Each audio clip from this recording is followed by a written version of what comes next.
Okay, let's talk about movies.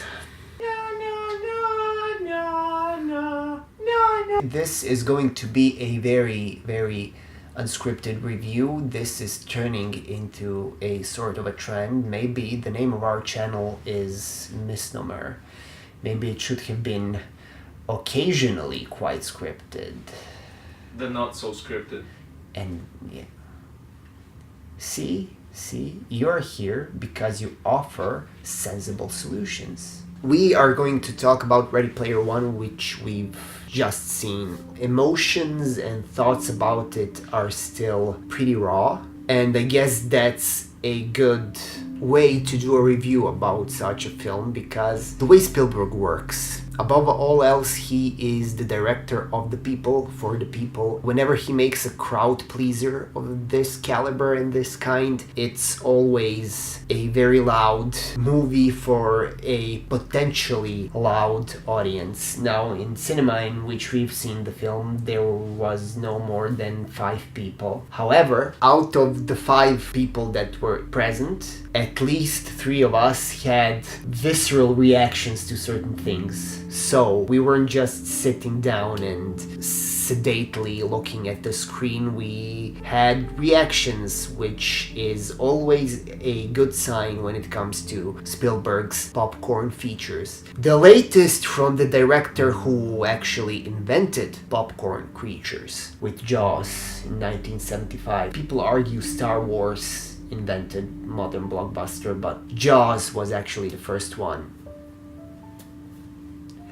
I don't know why I'm making this argument and what am I making it for, but just Ready Player One is dynamic, well crafted, slightly very cheesy, and overall a satisfactory experience. It's very commercial. It's something you expect from the director that invented blockbusters. However, it also has sincere, melodramatic, and heartfelt moments which are typical of Spielberg films since forever. Now, interestingly, we are talking about a feature film that is meant to reflect how people feel about the cinema at this moment and what they respond to. Spielberg is versatile and very robust director at the same time. On the one hand, he has all these elements that prevail through his movie corpus, and on the other hand, he is ready to adapt and adopt whatever people enjoy a particular moment in time. Whatever is in the zeitgeist, that's what Spielberg will try to emulate and to use in order to tell a compelling cinematic story. Ready Player One is something that I would not expect Spielberg would take upon himself to direct. It's more like a movie I would, for example, expect Francis Lawrence to direct, the man who directed I Am Legend, 3 Less Hunger Games, Red Sparrow, a modern director who is known for dynamic yet sleek modern blockbusters. Kind of reminded me of Tron. Well, interestingly enough, Tron came out when? In 1982, I guess. No, I mean the newer Tron. Tron Legacy is a legacy of a 1980s feature film, a 1980s visual sensibility. Does Ready Player One echo the same heritage of 80s pop culture, which is all the rage right now? I'm not going to dwell on the story, but for posterity's sakes, it's about a dystopian future in which people, in order to escape reality, spend their time in this virtual world, taking the concept of contemporary video gaming products like World of Warcraft and VR, and taken to the extreme. The technology they use in the movies is practically here. Yeah, and since the movie was based on a novel, when the novel was written, that technology did not exist yet. So The novel is not good. Essentially, the moral of the novel is you should construct your identity of vacuous and vapid pop culture references and you will be rewarded for that. However, what appears to be a message of the book is not so glaringly obvious in the movie. For starters, because in the novel, all the characters appear to be cut out of the same cloth. Ernest Cline, the writer of the book, does not understand people and how people work. When you're reading his characters, each character sounds like an extension of him, but not in a Tarantino way, but in a way that you can see that he would not know how to write it differently. Thankfully, due to a large number of people that are involved in a movie production and the rewrites, characters are better drawn, so it works better than in the novel, and the structure and the pacing is much more tight. You have a very obvious 3-act structure of the movie. Also, for obvious plot point related reasons, our protagonist has to find 3 keys to unlock the final door, so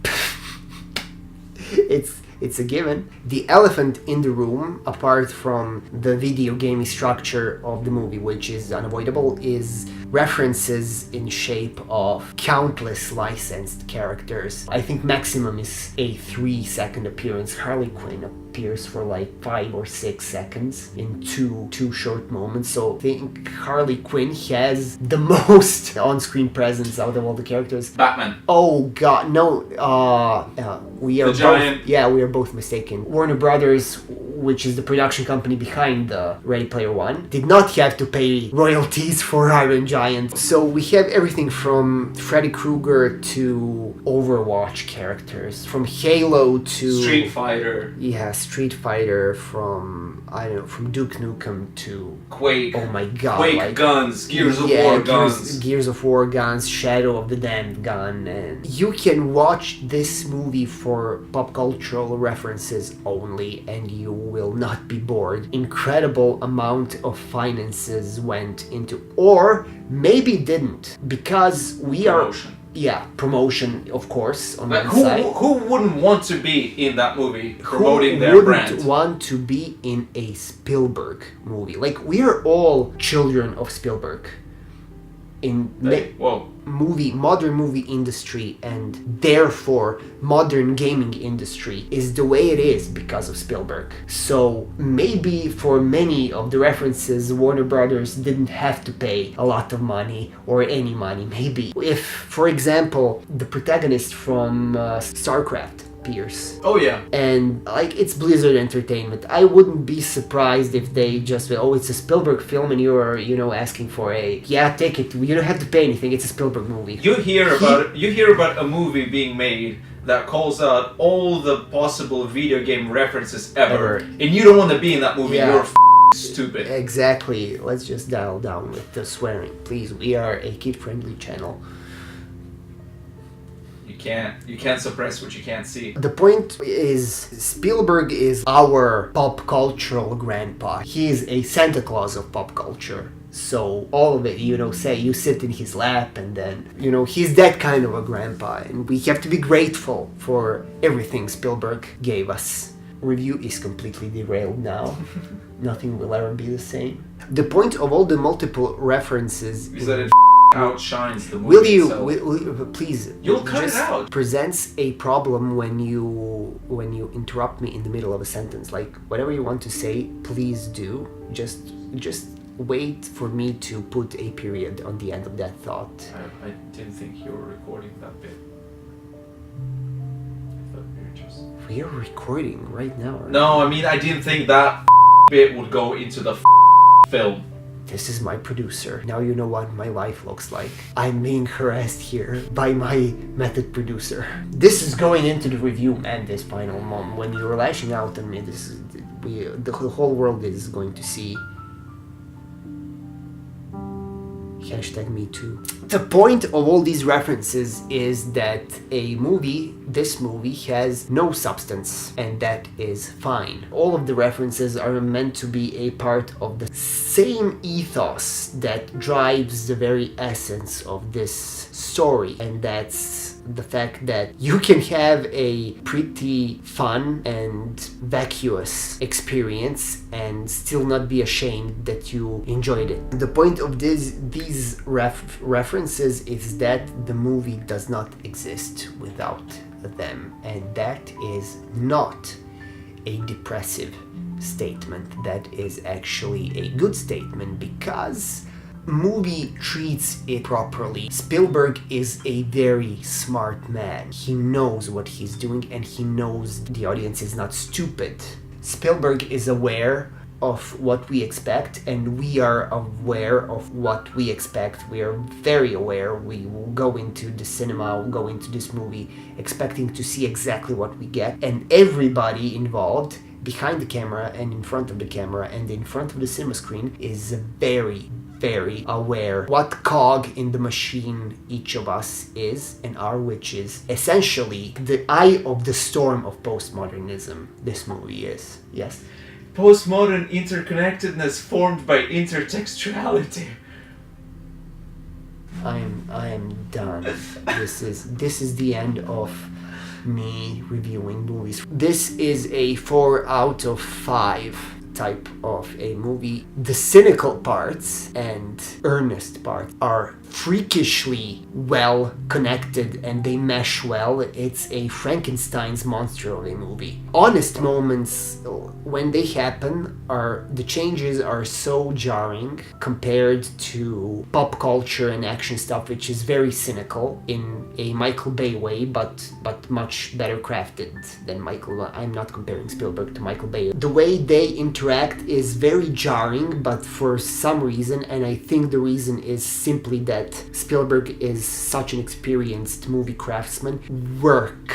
Janusz Kaminski's cinematography, his high contrasts, and the way he adds that level of gleam to everything. Visually, this movie is my forte. It's in so many ways, typical Spielberg blockbuster, and I am really glad that it is. It will not change the world, but it's good. Above all else, it's fun, and it doesn't pretend to be anything more than that. If you enjoy our channel, if you enjoy everything we're doing here, just, like and subscribe. Yes.